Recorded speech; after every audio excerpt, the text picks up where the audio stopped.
Per fortuna stavolta abbiamo aspettato solo 2 settimane e già ecco il nuovo capitolo di Berserk, il numero 382. Nello scorso capitolo Daiba aveva riunito degli stregoni Kushan e aveva convinto l'imperatore dei Kushan a far esiliare Guts, dicendo che Guts è il motivo delle sventure che si sono abbattute sulla capitale dei Kushan. Sembra però che Daiba abbia qualche piano in mente per Guts, infatti Silat ha pensato al Beherit umano, che era un altro esperimento dello stregone. A cosa sta andando incontro quindi Guts? Scopriamolo subito.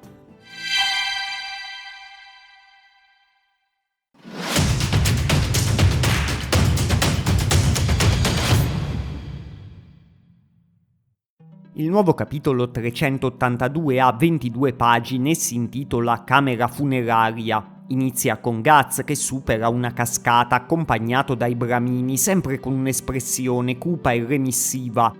Una scritta ci dice: il luogo dove si dirige Guts insieme ai monaci è... Vediamo che lo stanno seguendo Isidoro, Puck e anche Azan, che non si era visto nel capitolo precedente. Dei soldati dei Kushan sono abbastanza spaventati da Guts, eppure sembra che abbiano il compito di condurlo verso un luogo preciso. Ugualmente i bramini recitano delle formule che sembra servano per tenere sotto controllo Guts. In una tavola molto bella vediamo Guts di profilo che cammina appunto come se fosse sotto un incantesimo.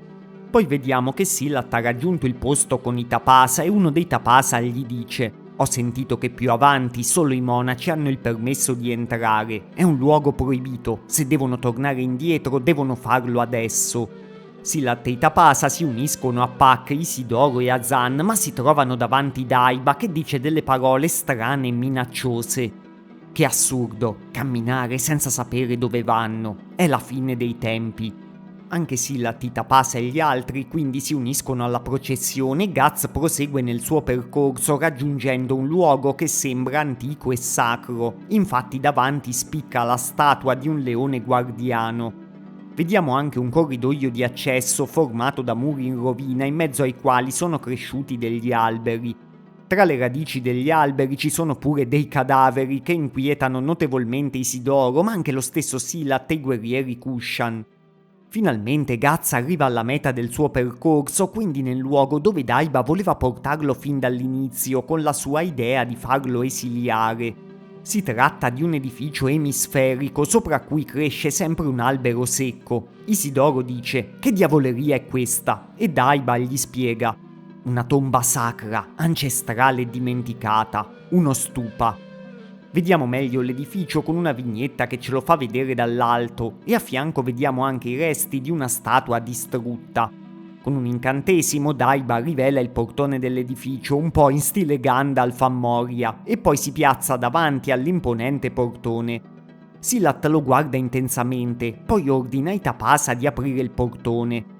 I Tapasa lo aprono facendo un certo sforzo e visto che loro sono fortissimi, questo ci fa pensare che fosse chiuso da tanto tempo, insomma in generale che custodisca qualcosa che va tenuto ben sigillato. A questo punto Daiba con un solo gesto comanda che Guts venga condotto verso il portone e i soldati Kushan obbediscono. Piazzandogli le lance intorno al collo lo portano fino all'ingresso senza che lui abbia molta altra scelta. Isidoro, contrariato, esclama: «Ehi, voi!» mentre Silat guarda solo lo svolgersi degli eventi. Ma intanto Silat pensa: che patetico, lascia che ti sigillino nella pietra e marcirai lì dentro. Poi vediamo ancora Guts che viene sospinto dai soldati Kushan con una certa violenza mentre Isidoro è decisamente disperato e si mette una mano sulla testa. A questo punto è il momento massimo di tensione del capitolo. Guts varca il portone mentre Daiba dice: te ne vai? È ora di partire, e intanto i bramini recitano un incantesimo molto concentrati. Finalmente vediamo di nuovo un focus solo su Puck che guarda la scena tra il sorpreso e il preoccupato. A questo punto Guts rivolge un ultimo sguardo verso gli altri e anche verso noi lettori, mentre la porta si richiude dietro di lui cigolando. L'aria si taglia con il coltello e tutti, noi compresi, abbiamo il fiato sospeso. L'ultima pagina si sofferma sempre su Puck e dice: Guts accetterà la morte. Il capitolo non ci dà appuntamento a una prossima data precisa, quindi per essere sicuri di non perdervi il prossimo, ricordatevi di iscrivervi al canale e di attivare le notifiche perché qui analizziamo ogni nuovo capitolo che esce. E se volete seguirmi anche su X o Twitter vi aggiorno sempre in anticipo sulle date di uscita dei capitoli di Berserk. Sto pubblicando anche sul canale in questo periodo molti video più lunghi del solito a tema storico che sicuramente possono interessare anche a voi che seguite Berserk, quindi se vi va dateci un'occhiata. Ma adesso andiamo subito a analizzare il nostro capitolo. Kojimori e lo studio Gaga mantengono riferimenti storici e culturali rielaborati in chiave fantastica, che è sempre stata una delle chicche che hanno impreziosito Berserk, quindi la cosa è sicuramente positiva in questo capitolo. E non è neanche solo una cosa superficiale in questo caso, infatti ci può dare qualche indizio su quello che succederà a Guts dentro all'edificio.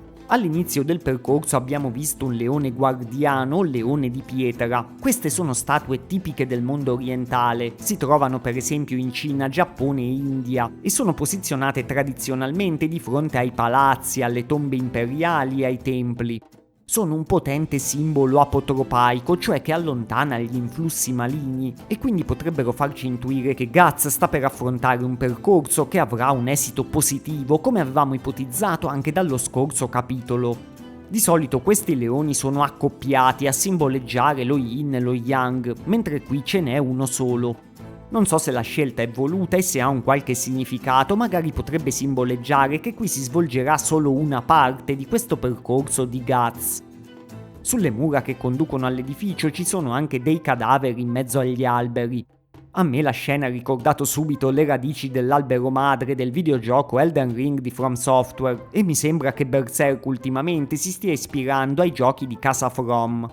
Questo è un esito interessante perché in origine Berserk ha ispirato questi giochi e adesso sembra che ne stia a sua volta venendo ispirato nell'estetica, una specie di circuito di ispirazioni che mi pare una cosa quantomeno curiosa. L'albero sopra l'edificio poi è secco, magari potrebbe essere non un semplice albero ma un vecchio albero degli spiriti. In questo caso collegherebbe la magia orientale con quella di Flora e dell'isola degli Elfi che attingeva il suo potere da questi alberi e ovviamente soprattutto anche con l'obiettivo di Griffith di distruggere questi alberi per liberare sempre di più l'albero spirale del mondo. In alternativa o insieme a questo collegamento può ricordare anche l'albero con i cadaveri appesi da cui è nato Guts. Del resto anche qui in mezzo alle radici dell'albero ci sono dei cadaveri. Ma perché ci sono questi cadaveri? Perché queste persone sono morte lì? Beh, non lo sappiamo, magari sono morte in preghiera in un rituale simile a quello che sta per affrontare Guts, fatto che carica la scena di un'inquietudine molto più grande. In generale mi sembra che siamo davanti a un luogo fortemente magico e simbolico dove Guts sta per vivere qualcosa di determinante. L'edificio nel suo design potrebbe essere ispirato al grande stupa di Sanchi che si trova in India. Fu originariamente commissionato dall'imperatore Ashoka il Grande nel III secolo a.C. Il suo nucleo era una struttura sempre emisferica in mattoni costruita sulle reliquie del Buddha. In generale gli stupa sono antichissime strutture sacre buddiste che conservano delle reliquie tipo tombe appunto con profondi significati sacri che mi sembra stiano a pennello con la scena di Berserk di questo capitolo. Forse il guerriero nero sta compiendo proprio un viaggio verso la morte e verso una rinascita, un viaggio simbolico verso il suo io più interiore per passare a uno stadio successivo della sua esistenza. Quello che abbiamo visto rappresentato infatti mi sembra in tutto e per tutto un rito magico e sacro di passaggio a uno stato interiore superiore. Ci sono la processione, la soglia da varcare, una morte apparente, una specie di viaggio agli inferi e un tempio. Lui stesso che ci entra disarmato, scalzo e spogliato di qualunque effetto personale. Insomma, tutto fa pensare che Guts uscirà da quel portone diverso da come ci è entrato. Le ipotesi possibili del risultato di questo rito di passaggio sono varie. A un livello molto semplice potrebbe trattarsi del famoso power up. Lo so che non siamo su Dragon Ball, in tanti lo ricordate spesso nei commenti quando si parla del power up di Guts, però in effetti lui non mi sembra proprio pronto al massimo per un gran finale, qualunque esso sia. Quindi l'idea di un qualcosa che almeno lo smuova, che a un certo punto lo faccia tornare forte e sicuro di sé, secondo me ci sta.